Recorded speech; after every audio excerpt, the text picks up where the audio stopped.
Muy buenas noches con todos. Qué bueno que se estén pudiendo conectar. Estamos en un día fuera de lo habitual, pero vamos a tener una sesión, la que corresponde esta semana, en relación al banco de sangre y medicina transfusional. Va a estar alineado con las prácticas que están desarrollando en laboratorio y también con el seminario. Así que vienen bien reforzar algunos conceptos puntuales. Voy a apagar mi video porque no vaya a ser que la conexión se vuelva inestable y más bien pierdan mi audio. Pero acá estoy.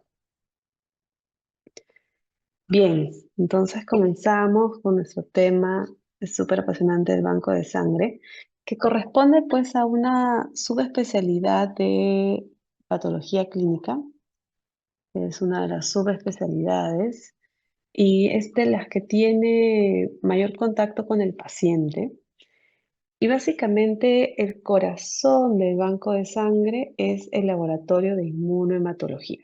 Y acá es donde vamos a realizar los estudios serológicos, genéticos, bioquímicos y moleculares, buscando que estas reacciones antígeno-anticuerpo, es decir, buscando las reacciones de antígenos asociados a las estructuras de la membrana propias, por ejemplo, de los hematíes principalmente, y evaluando qué características tiene o qué propiedades o reacciones se van a dar en relación a los diferentes componentes sanguíneos.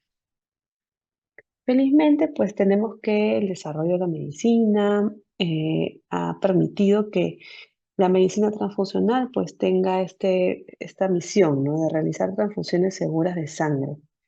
Entonces también hemos podido estudiar la patogénesis, el diagnóstico, la prevención y sobre todo de aquellas complicaciones asociadas a inmunización post-transfusional, como aquellas que también se pueden dar en el embarazo o en el trasplante de órganos. Dentro de los principios fundamentales para el desarrollo de la inmunohematología, pues es el reconocimiento de anticuerpos que pueden ser de tipo IgG o IgM, siendo estos los de mayor importancia en reacciones transfusionales. Eh, ¿Qué es lo que va a suceder? Los anticuerpos que son producidos por exposición a antígenos extraños los vamos a denominar aloanticuerpos, pero aquellos que son producidos contra antígenos propios los vamos a denominar autoanticuerpos. Ya sabemos bien pues, que no va a existir una reacción inmunológica sin la contraparte, que es el antígeno, y vamos a denominar antígeno a aquella sustancia capaz de inducir, activar una respuesta o reacción inmune específica que va a estar caracterizada pues, por la producción de anticuerpos. Tenemos que estas reacciones inmunohematológicas van a estar asociadas a la proporción de esta unión, a la temperatura de la reacción y a la composición del medio. Entonces son características fundamentales que debemos valorar para los procedimientos de laboratorio, es decir, procedimientos in vitro que realizamos en banco de sangre. ¿Cuál es la premisa? Pues que se sabe que las reacciones antígeno-anticuerpos eritrocitarias se van a realizar tanto in vivo como in vitro. Entonces, perfecto, así vamos a poder evaluarlas desde el laboratorio, ya que se van a manifestar como aglutinación o como hemólisis. En relación a las reacciones de aglutinación, esta es la característica formación de grumos o agregados que se da como un entramado donde un antígeno puede unirse a varios anticuerpos y un anticuerpo también puede unirse a más de un antígeno. Entonces, en estas reacciones, el determinante antigénico está sobre la superficie de la partícula o de una célula.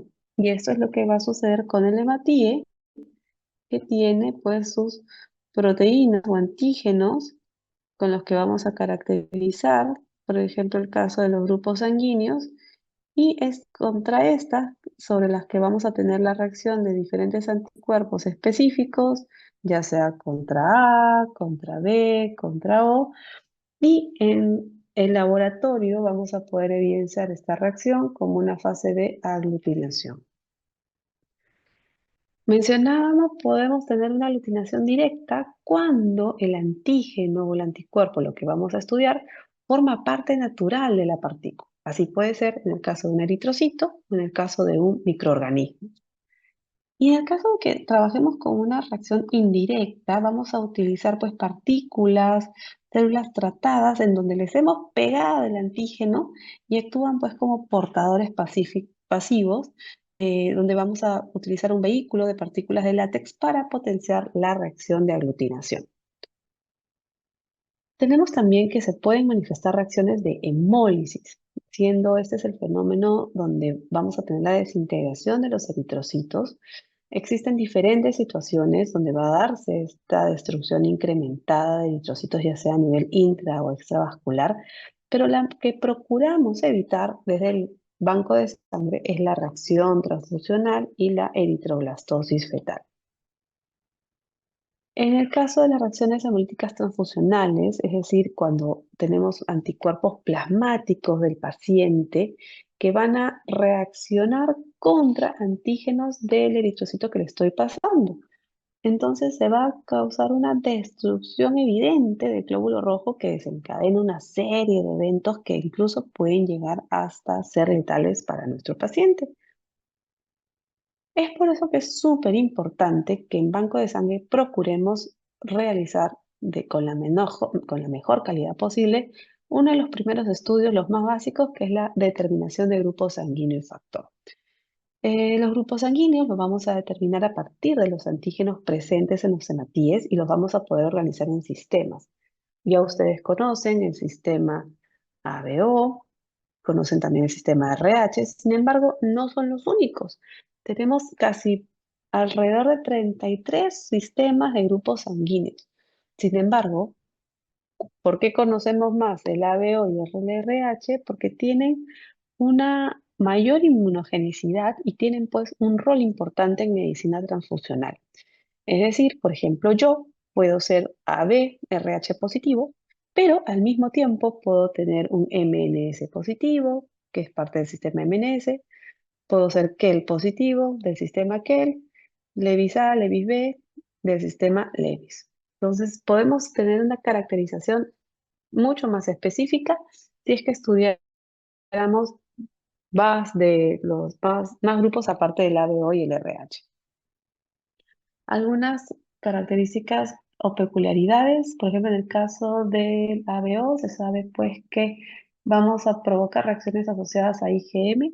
Tenemos que en el caso del que este antígeno puede verse asociado a enfermedad hemolítica del recién nacido, entonces de sospecharse esta patología, sí o sí debemos hacer este estudio de este grupo. Tenemos que, en el caso del DAFI, es otro grupo que aquellos individuos que carecen de este DAFI, es decir, son DAFI negativo, son inmunes a malaria causada por Plasmodium vivax, es un dato curioso, y existe alguna prevalencia epidemiológica poblacional, por ejemplo, en el caso del sistema Diego, es más prevalente en asiáticos orientales y americanos nativos. Esto solamente a modo de referencia. En el caso del sistema O, tenemos que va a depender pues de la glicoproteína que encontramos en la membrana del hematín. Y es así que vamos a poder subdividirlo en grupo A, grupo B, grupo AB o grupo O, dependiendo de qué antígeno están expresando. El A, el B, el A ambos o ninguno. Asimismo, también pueden haber subgrupos como el A1, AB, A2, que son cada vez más infrecuentes. Recordamos que la herencia de ambos alelos van a pasar por segregación, es decir, pasan a diferentes gametos, vamos a recibir uno de cada padre y tenemos así pues las diferentes líneas de conjugación, si es que tenemos una madre eh, homocigota en A, un padre homocigoto en O, tenemos las diferentes líneas de herencia teniendo a 4 hijos heterocigotos en A, ¿no? Siendo el O recesivo, el que se va a manifestar es el A. Y en la segunda línea, pues vamos a tener también otra conjugación, ¿no? En cuanto a la frecuencia de los grupos sanguíneos, como en el sistema BO y si a esto le asociamos el RH, ¿cuáles son los grupos que vamos a encontrar con mayor frecuencia?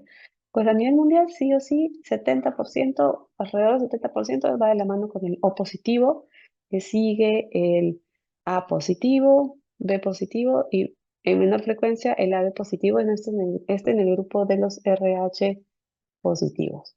Los RH negativos siempre van a ser los menos frecuentes y en la misma relación. ¿Cómo es que vamos a realizar la determinación de estos grupos sanguíneos del sistema ABO? Esto es lo que vamos a realizar incluso en la práctica de laboratorio, que es una metodología súper sencilla, que se trabaja en campañas de donación de sangre, es una metodología rápida, es una determinación directa utilizando antisueros conocidos. Es decir, si yo sé que mi célula tiene antígenos A, le voy a poner un reactivo que tiene anticuerpos contra el A, obviamente va a aglutinar. Entonces la interpretación es directa. Donde aglutina quiere decir que tiene esos antígenos y así voy a poder caracterizar el grupo sanguíneo del paciente en estudio. Luego podemos trabajar también la versión inversa, es decir, una versión indirecta, donde vamos a trabajar buscando qué anticuerpos tiene ese plasma o suero del paciente en relación o cómo reaccionan con grupos, con glóbulos rojos que yo ya sé de qué grupo son. Entonces pasa al revés. Si yo sé que mi grupo A tiene anticuerpos contra B, si le voy a poner células B, pues va a aglutinar, ¿verdad? Y así voy a caracterizar de qué grupo es. En cuanto al sistema RH, pues este es un sistema que determina un grupo sanguíneo que es muy complejo, polimórfico, atraviesa la membrana del hematíe tantas veces que justamente por eso hace que tenga tantos blancos antigénicos.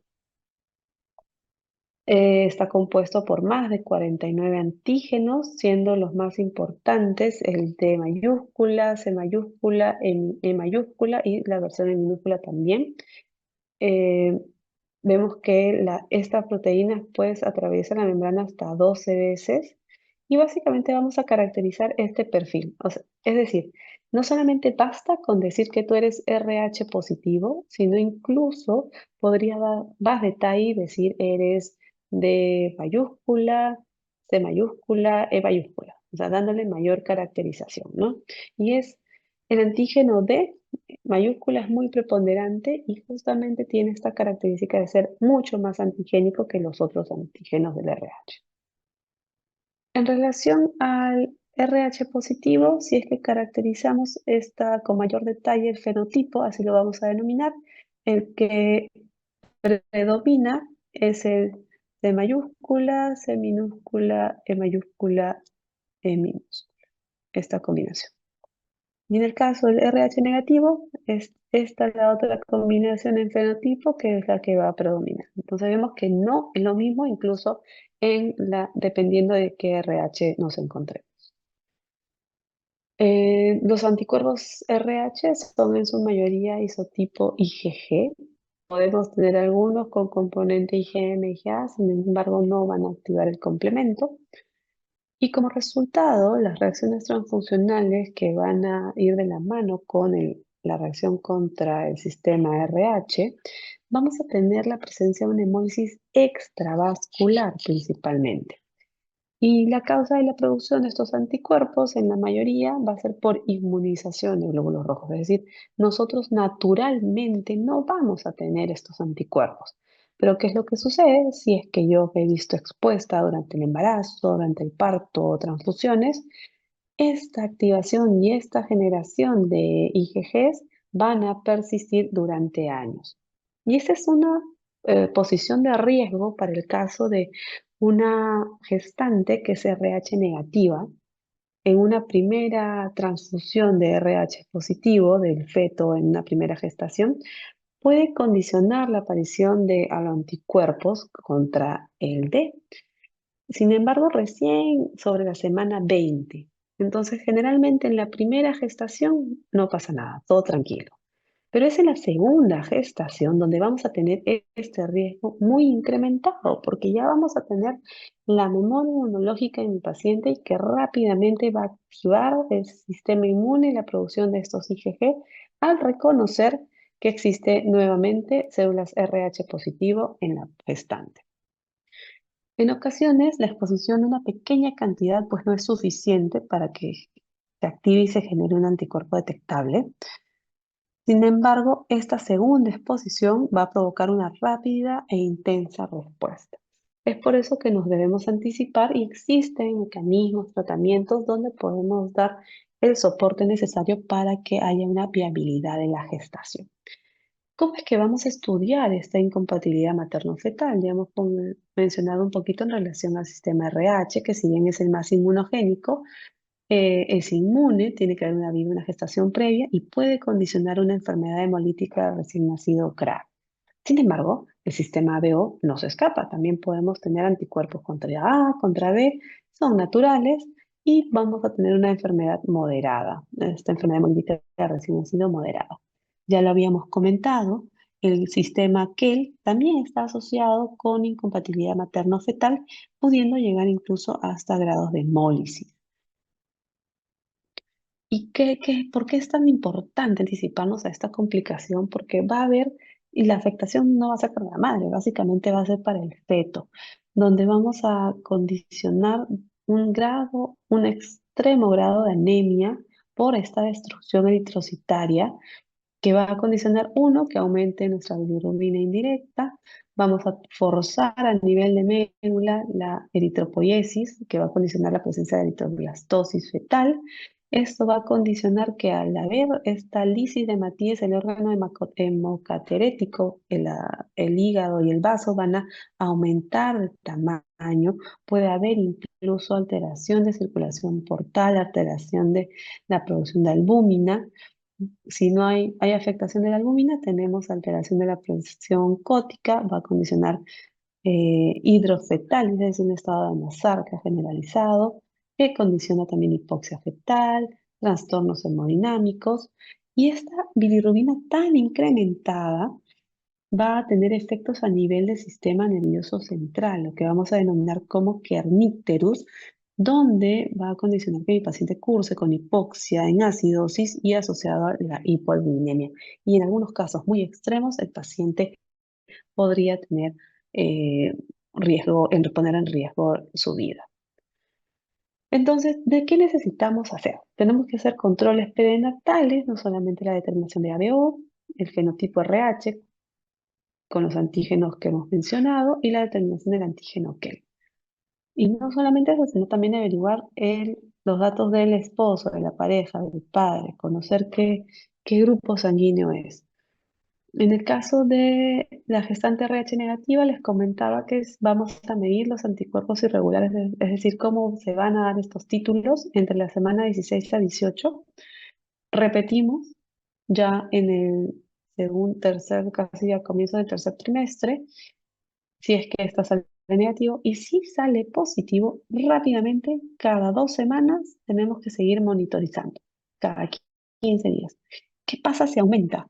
Ahí levantamos todas las banderas rojas y podemos incluso ampliar estudios con tipificación de grupo sanguíneo a través del líquido amniótico, genotipificación del RH fetal, podemos monitorizar con ecografías o podríamos tomar en algunos casos muestras de sangre fetal.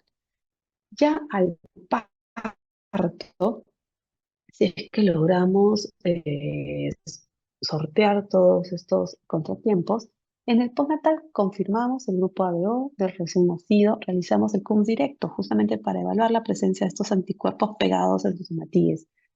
Valoramos el hemoglobina hematocrito pues para deducir el grado de anemia al que puede haber llegado. Bilirrubinas, me interesa básicamente la bilirrubina directa. Reticulocitos para ver si su médula ósea pues está respondiendo. Albúmina para valorar la afectación hepática. Y en la lámina periférica pues vamos a encontrar estos reticulocitos o células inmaduras de serie eritroide. Hablamos del test de Coombs, esta prueba antiglobulínica, lo que va a buscar es poner en evidencia los anticuerpos tipo IgG o también complemento que pueden haber estado adheridos al glóbulo rojo de mi paciente. Entonces me permite, mediante la fase directa, encontrar estos anticuerpos in vivo. Y de modo indirecto me permite determinar si es que tengo más bien los anticuerpos en el suero o en el plasma del paciente, y para esto tengo que haber realizado una previa incubación del suero con los glóbulos rojos ya conocidos. Tenemos acá que este reactivo, pues en la técnica directa me permite evaluar la anemia hemolítica, enfermedad hemolítica de recién nacido. En el caso de reacciones dudosas transfusionales también me va a poder ayudar para descartar que no sea asociada a la presencia de estos anticuerpos. O también me ayuda en enfermedades autoinmunes, ¿no? Recordamos aquellas que pueden estar cursando con anemias hemolíticas como parte de su presentación. En el caso desde CUMS indirecto, pues vamos a trabajar con los sueros de los donantes y enfrentados con anticuerpos, con células de pacientes para determinación de anticuerpos. Forma parte de las pruebas de compatibilidad previas a la transfusión, básicamente la prueba cruzada menor, y me permite incluso titular los anticuerpos encontrados en suero. Dentro de las pruebas pretransfusionales, más allá, bueno, lo que busca el banco de sangre es establecer la compatibilidad, es decir, la falta de reacción inmune entre antígenos y anticuerpos del donante y del paciente. Sin embargo, ya sabemos pues que la compatibilidad no va a garantizar una identidad entre ambos, porque sabemos que tendríamos que caracterizarlo para cada uno de los sistemas de los grupos sanguíneos, que son un montón, y no se hace. Básicamente vamos a trabajar con los principales, que es el ABO y el RH. Y esta seguridad nos va a indicar que en ese momento no va a haber una disminución del rendimiento transfusional por causa inmune y con esa unidad propiamente que estoy seleccionando para transfundir. Generalmente, la destrucción de las células transfundidas se va a dar a consecuencia de presencia de anticuerpos en mi paciente, ¿no? Y esto puede suponer problemas muy graves. Es por eso que es importante también identificar la presencia de estos anticuerpos en mi donante. Y tal es el caso como sucede en el plasma fresco congelado, en las plaquetas, donde no vamos a trabajar, pues, nos vamos a apoyar básicamente en la identificación del sistema ABO entre el receptor y donante. ¿Qué determinaciones son necesarias para todo paciente antes de transfundir? En todo paciente candidato a recibir una transfusión, vamos a tener que realizar nueva, por más que me digan, yo sé qué grupo soy, no importa. Vamos a tener que volver a confirmar su grupo ABO, sistema RH y anticuerpos irregulares. Denominamos anticuerpos irregulares aquellos otros sistemas de grupos sanguíneos. Vamos a tener que utilizar una muestra de sangre correctamente identificada, es decir, me van a traer su tubito de TA, de sangre total, que tiene que tener el nombre completo del paciente, tiene que tener historia clínica, fecha, hora de toma de muestra, y esto tiene que estar asociado a una correcta identificación de solicitud transfusional, donde banco de sangre necesita conocer algunos antecedentes de importancia. De repente ha sido ya sometido a trasplante, a transfusiones previas, cuántas gestaciones ha tenido, qué diagnóstico tiene, el grado de urgencia y por sobre todo, qué hemocomponente han decidido utilizar. De todas maneras, igual el banco de sangre realiza esta actividad de consultoría y asesoría para que ustedes puedan utilizar el componente más idóneo. Comenzamos con la determinación de grupos sanguíneos, ya lo habíamos conversado, vamos a determinar mediante anticuerpos, sueritos con anticuerpos conocidos, mediante aglutinación, podemos evaluarlo de esta forma y así es como lo vamos a trabajar en el laboratorio ahora en las prácticas. Sin embargo, en banco de sangre vamos a utilizar otra metodología. Es decir, una metodología de tarjetas, con que nos permite incluso graduar el nivel de aglutinación que puede darse en la reacción y de acuerdo a eso también podríamos estimar si es que hay presencia o ausencia de la cantidad de anticuerpos y antígenos presentes. Cuando hablábamos de anticuerpos irregulares, pues les mencionaba que son aquellos anticuerpos autoinmunes diferentes al sistema ABO. Y de encontrar positivo esto, pues básicamente nos va a suponer un trabajo laborioso en banco de sangre, es una técnica compleja porque tenemos que buscar todos los otros sistemas, o al menos la mayoría. Les hablaba sobre las pruebas cruzadas. En la prueba cruzada mayor vamos a utilizar células que voy a transfundir y van a reaccionar contra muestrita de suero de mi paciente. Las combino y esta generalmente me va a marcar la pauta de si transfundo o no transfundo. La prueba cruzada menor es complementaria y voy a utilizar más bien celulitas de mi paciente y las voy a enfrentar con suerito del donante, del hemocomponente. Y esto también me va a traducir de que efectivamente estoy encontrando de repente acá anticuerpos que podrían reaccionar contra los hematíes de mi paciente y eso también perjudicaría la recomendación de la transfusión. Sin embargo, una estrategia, en el caso de que querramos, por ejemplo, transfundir paquete globular, es que los hematíes que le voy a transfundir ya no los entregue con plasma, sino los lave y solamente entregue hematíes disueltos en solución salina o en otra solución conservante que pudiera darle esta suerte de viabilidad. La técnica la vamos a realizar en el laboratorio y básicamente de encontrar aglutinación o hemólisis en cualquiera de los pasos es una reacción incompatible y suspendemos la transfusión. Cuando hablamos de la técnica de tarjetas con gel, con perlas en gel, por ejemplo, acá tenemos diferentes capas, ¿no? Una primera capa donde vamos a colocar la muestra de los hematíes, luego vamos a tener la reacción con los antígenos conocidos, anticuerpos conocidos, y de acuerdo a cómo se da esta aglutinación, por ejemplo, en este caso, coloqué muestra, coloqué muestra, coloqué muestra, no aglutinó, quiere decir que no tiene antígeno A en la superficie. Acá se aglutinó, se quedó arriba como un botón, quiere decir que tiene antígenos B en la superficie. Y acá, contra el RH, aglutinó, quiere decir que tenemos antígenos RH en la superficie. En este caso es un B positivo. Incluso visualmente es mucho más sencillo y perecedero, porque lo otro son reacciones líquidas. En este caso lo tenemos en una tarjetita que se puede conservar. En este caso, nuevamente, por ejemplo, aglutinó, aglutinó, AB, y acá no aglutina, sería un AB negativo. Cuando estudiamos, por ejemplo, el perfil RH, utilizamos estos anticuerpos. Acá sería un C mayúscula, positivo, C minúscula y E minúscula, ¿no? Acá sería un K negativo. En el caso del MNS tenemos un M negativo, un N positivo, y en el DAFI A y B positivo.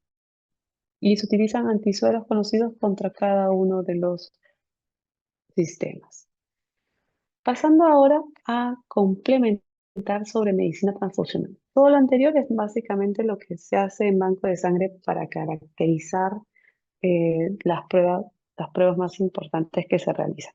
Sin embargo, ya cuando queremos utilizar el hemocomponente, una vez que ya hemos conocido las características del hemotíe, ¿cómo le vamos a sacar mayor provecho a este paquete, a este hemocomponente? Y el proceso en banco de sangre inicia desde la captación del donante. Va a pasar por una evaluación y también posteriormente por la extracción del hemocomponente. A nivel nacional, pues tiene que mi paciente, mi donante venir con su DNI, carnet de extranjería, saberse un paciente sano, debe ser mayor de edad, entre 18 y 55 años. Eh, en relación a peso, talla, básicamente la talla va a ir relacionada al peso, porque mínimo tenemos una escala para aquellos que pesan menos de 50 kilos. La presión, esos son valores muy extremos, pero debería estar no como tenso, no deberías tener una crisis hipertensiva, obviamente, y tampoco taquicárdico. Y algunos valores de referencia para aceptar o desestimar una donación vendrían a ser los datos de la hemoglobina o del hematocrito. En el caso del hematocrito, para varones mayor de 40%, para mujeres mayor de 38%. Luego también una fase muy importante es la entrevista, que está realizada por el médico patólogo clínico en la mayoría de veces Y lo que busca como parte de una consulta médica es evaluar factores de riesgo.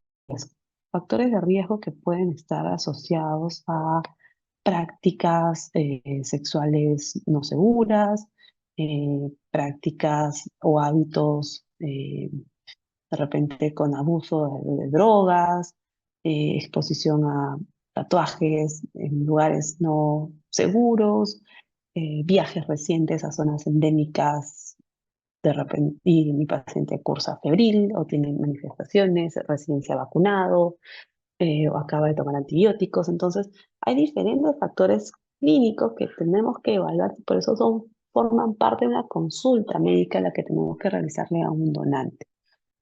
Y si todo está bien, todo está perfecto, pues nuestro donante pasa, entre palmas, a pasar a extraerse una unidad de sangre. Esta unidad de sangre es de 450 mililitros. Sobre estos 450 es que podemos extraer diferentes fracciones.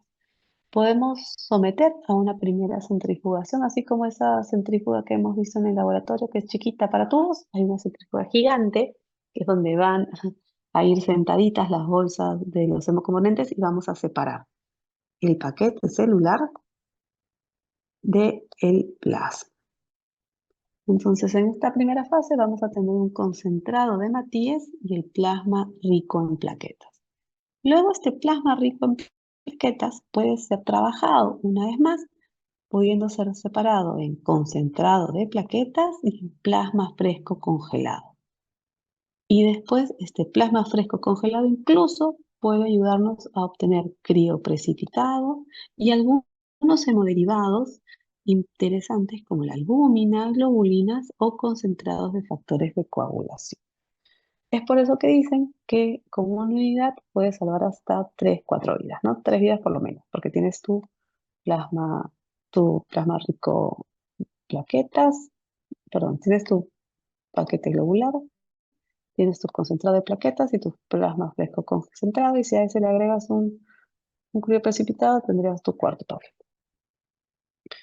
Entonces tenemos acá, si de los 450, obtenemos paquete globular, concentrado plaquetario, plasma fresco, crioprecipitado. Este es O. Acuérdense. En inmunohematología, ya hemos hablado, vamos a realizar la determinación de grupos sanguíneos de O, anticuerpos irregulares, y ya cuando se dé la transfusión vamos a hacer la prueba de compatibilidad. Pero ¿qué otro paso importante tenemos que realizar o qué otros estudios importantes tenemos que realizarle a esta unidad? Tenemos que investigar 7 marcadores, marcadores de infecciones que pueden ser transmitidas vía parenteral. Tenemos el HIV 1 y 2, HTLV 1 y 2, hepatitis B con antígeno de superficie y core total, hepatitis C, Chagas y sífilis. Si todo está ok, nuestra unidad es liberada y pasa a denominarse como unidad apta. Les comentaba un poco sobre el fraccionamiento que puede ser sometido el paquete, el hemocomponente total. Tenemos este primer concentrado de plaquetas, pues que nos va a ayudar a reponer deficiencias plaquetarias, ya sea en número o en calidad. Los concentrados de Matías o paquetes globulares, pues básicamente los vamos a utilizar en pacientes quirúrgicos, en pacientes trasplantados que tienen anemias aplásicas, leucemias, como reposición. Y el plasma fresco congelado básicamente va a ser un fluido rico en factores de coagulación. Y en el caso de que hagamos transfusiones masivas, que queramos reponer coagulopatías, pues va a ser muy, muy útil. Plasma fresco congelado, paquete globular y paquete y plaquetas. En el caso de utilizar plaquetas irradiadas, suele ser un requerimiento especial para evitar tener reacciones inmunológicas asociadas a leucocitos presentes en el hemocomponente.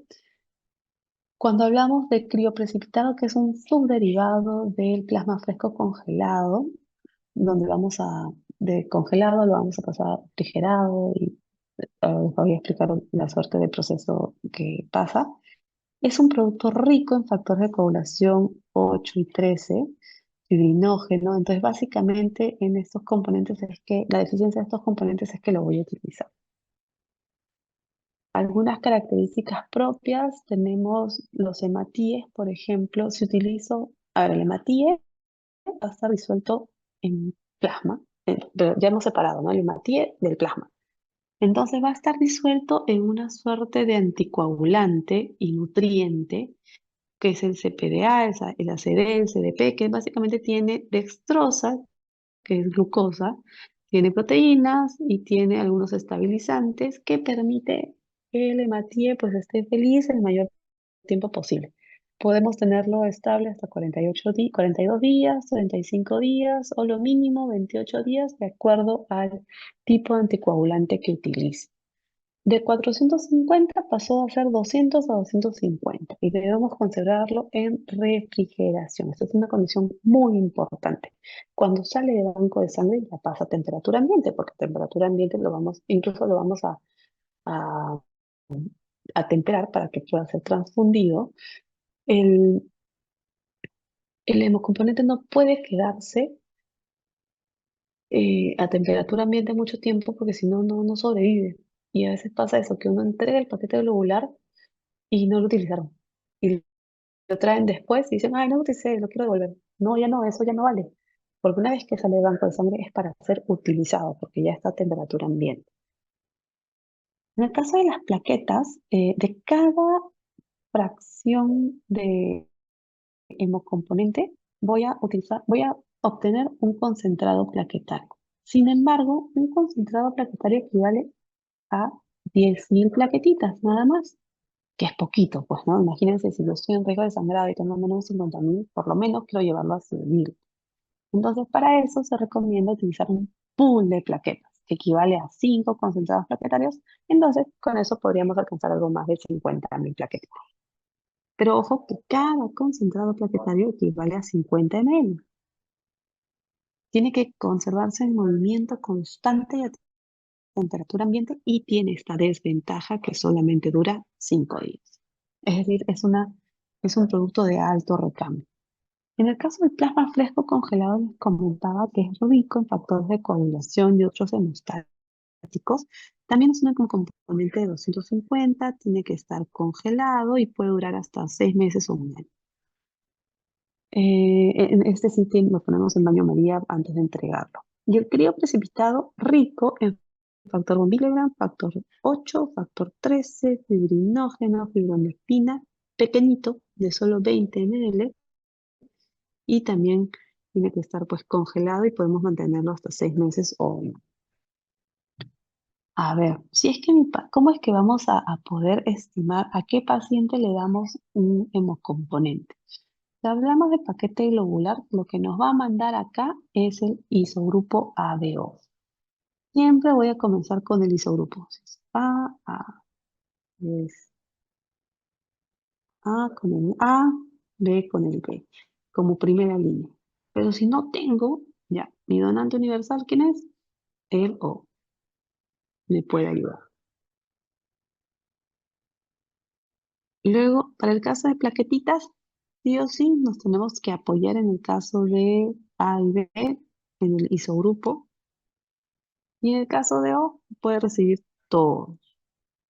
Y en el caso del AB, ojo acá, recordamos que el AB, como tiene en la superficie su hematíes A, tiene B, A, tiene B, pero en el plasma no tiene anticuerpos, no hay.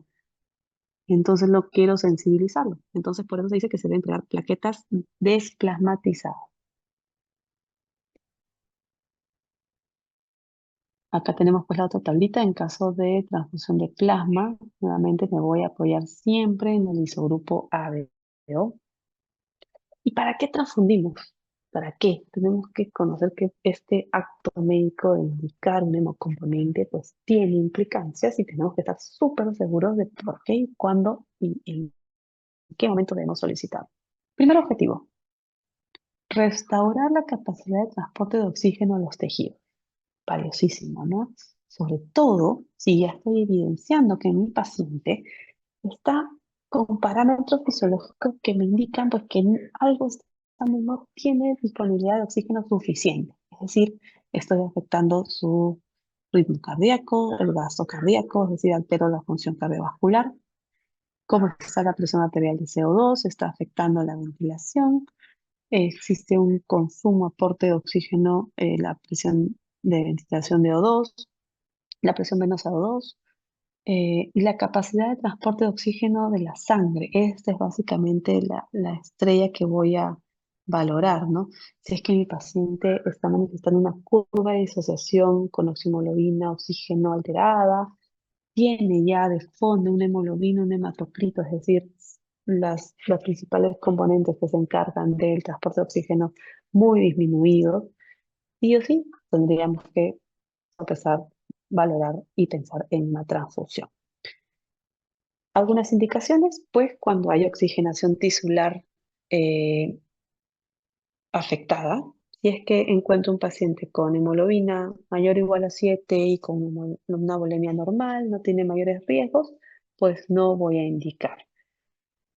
Pero si estoy frente a un cuadro de una anemia aguda hemorrágica, donde he valorado clínicamente que la pérdida sanguínea es tal que incluso puede ser mayor a 20-25% del volumen sanguíneo total, y que encima mi paciente ya llegaba con una hemoglobina menor a 7, obviamente ya mi paciente va a estar en condiciones de hipoxia o hipovolemia. Acá sí o sí tengo que dar mi paquete globular.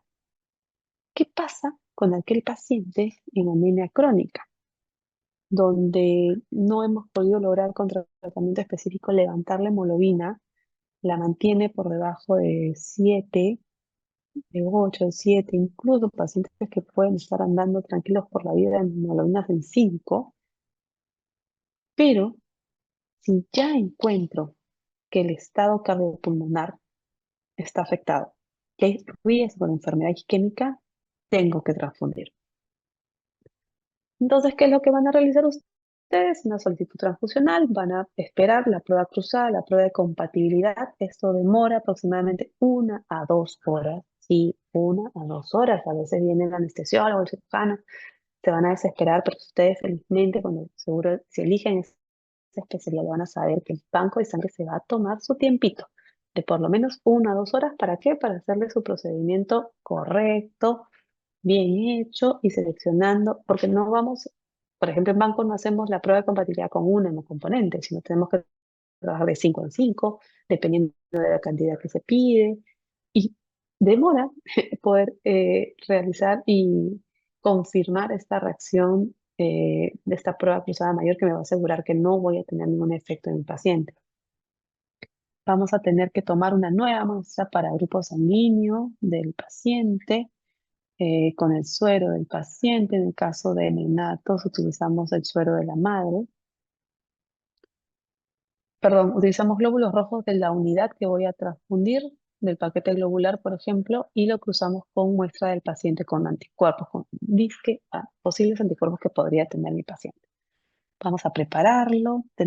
Me tienen que traer firmado el consentimiento informado, es decir, que el paciente está autorizando. Ustedes recuerdan que por temas de credo, hay algunas religiones que no permiten transfusiones. Luego tenemos que firmar un cargo de entrega y de la administración del mismo, la conducción de la transfusión, buscando alguna reacción transfusional inmediata. Algunos inconvenientes que ya les había comentado, por ejemplo, requerimientos innecesarios, hemoglobina en 10, pido un paquete de lograr por si acaso. Suspensiones o devoluciones a destiempo. Y las muestras las conservamos por 1 semana de todas las pruebas cruzadas que hemos realizado en Banco de Sangre.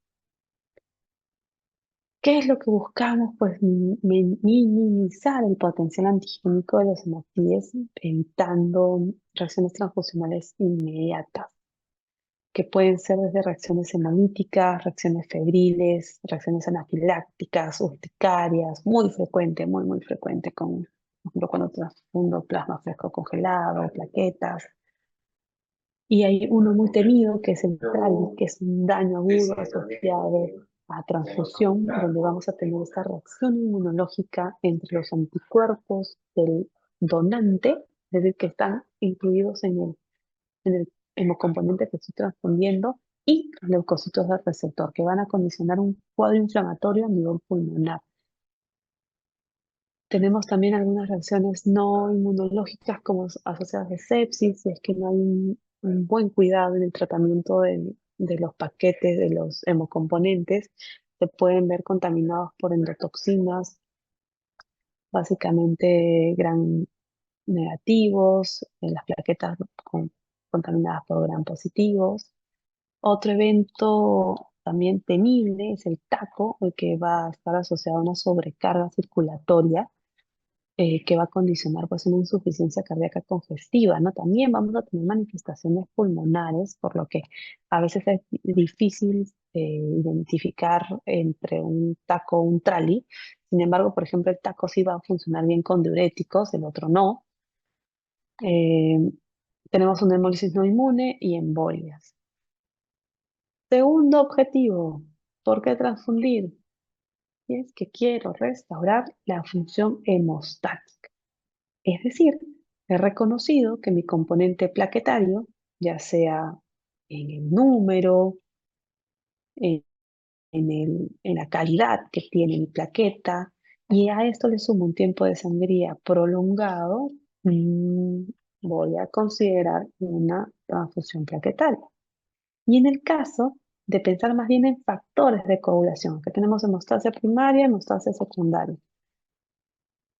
¿Qué tal si sé que hay una privación de factor de coagulación? He confirmado su concentración, lo evidencio con un TP, un TTPA prolongado, un tipo de trombina prolongado, el fibrinógeno también disminuido. Voy a valorar la transfusión de un plasma fresco congelado o un crío precipitado. En el caso del concentrado plaquetario, ¿qué condiciones? En hemorragia con trombocitopenia. Cuando encuentro valores por debajo de 40.000, pidan su paquete de concentrado plaquetario. Pero nuevamente, recordamos que un concentrado plaquetario es solo 10.000 plaquetitas. Entonces, generalmente utilizo un pool que son 5 crioprecipitados. 5, perdón, concentrados plaquetarios. Si es que estoy en una hemorragia microvascular difusa por un CID o he realizado una transfusión masiva y encuentro menos de 50.000 plaquetas, transfundan plaquetas. Y transfundan un pool para levantar bien con 50.000. Si hay una cirugía cardiopulmonar y estoy viendo hemorragia microvascular y tengo ya por debajo de 100.000, sí o sí, paquete globular. No, concentrado plaquetario. Si tengo hemorragia por difusión plaquetaria, independientemente del tiempo de sangría, si tengo una púrpura trombocitopénica inmune y solo cuando hay riesgo de hemorragia a nivel del sistema nervioso central. Esta es, por ejemplo, las bandejitas donde se conservan a temperatura ambiente las plaquetas y movimiento en rotación. A trasluz se pueden ver remolinos, que son las plaquetas bailando, y eso es un poquito como que un criterio de calidad muy subjetivo, ¿no? De ver cuán rico es el paquetito de plaquetitas que vamos a transfundir. Y nos permite, incluso antes de transfundir, poder valorar que no existan coágulos, no existan eh, aglomeraciones asociadas al contenido proteico también. De manera profiláctica, acá ojo, con mucho cuidado, ¿ya? En pacientes prequirúrgicos, pero solo si está por debajo de 10.000. Si es que hay factores de hiperconsumo, si es que está por debajo de 20.000. Si es que va a ser una cirugía mayor, por debajo de 50.000, tengo que dar su concentrado plaquetario. Y si voy a entrar con neuro u oftalmo, no puedo tener menos de 100.000. El plasma fresco congelado ya se sabe que es súper útil. Miren, acá tenemos una congeladora, así están como chupetes. Y se ha confirmado que este plasma fresco congelado es súper útil en la púrpura trombocitopénica trombótica, en la púrpura fulminante, secundaria deficiencia de proteína C y S. Y en el caso de que en un paciente con eh, con, hemos tenido una enfermedad hemolítica de recién nacido y hemos tenido que realizar una exsanguínea transfusión con una reconstitución de concentrado de hematíes. Tenemos que reponer el plasma con este producto, este hemocomponente.